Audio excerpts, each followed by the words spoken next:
In this short video, I'm going to show you how I did that cut behind me with a Sawzall and a skill saw.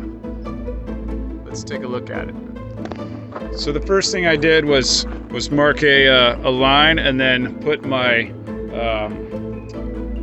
level as a guide, clamped it down, and then ran my skill saw 3 1/4 at full depth, and you can see it went down to about here. And then from there, I just rocked the Sawzall back and forth. And then the critical thing is I used a metal blade, a medium metal blade. That's a Diablo. And then I just rock it back and forth, rock it back and forth. And this is no sanding. So I'm actually pretty impressed with myself. I've never quite got it this good, but it's a good one to show you how I do it. So the one thing, when you use the metal blade, the Sawzall is a little bit thinner than the kerf of the skill saw.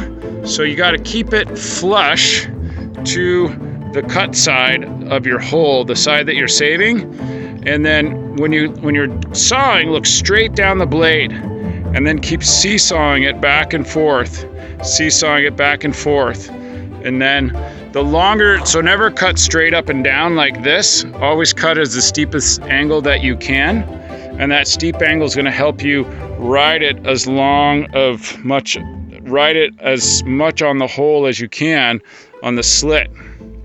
Hope that's helpful.